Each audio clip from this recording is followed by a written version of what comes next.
Hello everyone, and I'll be brief with this one. I already have 2 videos on this channel detailing in depth Series 6 of the revival of Doctor Who. These videos were designed to be an overall analysis to see what I felt about the season as a whole, and to see if people were being too harsh on it, because, you know, people were saying it was the worst thing ever back 10 years ago. Now it's not really looked upon very favourably, but what did I think? And I like it. I do got to admit, there is a very noticeable turning point in certain overall quality standards. All bar 2 guest scripts this season are pretty good, and the ones that aren't are a bit mid. All bar 2 of Stephen Moffat's scripts are also really good. I'm gonna look at the 3 best of the season, and I'm just gonna very briefly cover them. The Doctor's Wife continues the theme of my favourite 11th Doctor stories being character pieces. This time it's on the TARDIS. It plays with time as well, and it has a really good villain. Honestly, really stellar. Really well done. I wish Neil Gaiman was asked back. I know he was, but let's ignore it. Tom McRae gave us The Girl Who Waited. I honestly think better names for this story would have been The Woman Who Waited, or even Rory's Choice. Because Amy is no longer a girl when she's the younger Amy. The older Amy had to wait 36 years and has become jaded.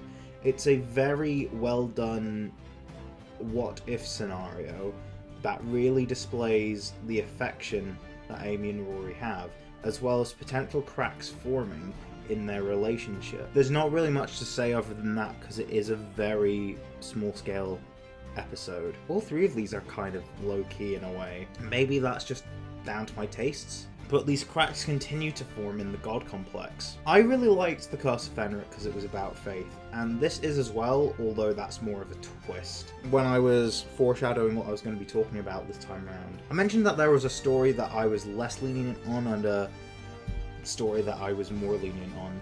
The one that I'm less lenient on is Let's Kill Hitler. Every time I watched it since, it was not fun. My tolerance towards it has lowered and lowered. My tolerance towards anything I had wrong in the God Complex, I've been a bit more lenient on. Honestly, I actually kind of like the direction now. I think I vaguely remember talking about how I wasn't so fond on the direction of it before, but now I am.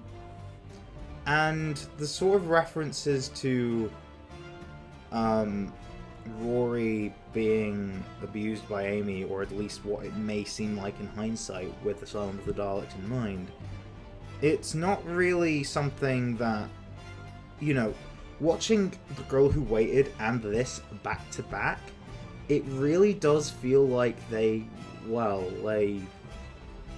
are maybe a bit handsy on one another sometimes, but it still doesn't feel like they are overall, or there is an undertone of abuse. Rewatching all of these character stories back to back really highlights how much of a simp Rory is for Amy. I've kind of seen it in a different light. I'm torn on having these aspects in there at all, but on this rewatch it didn't bother me so much, but if it still bothers other people, I can completely understand why.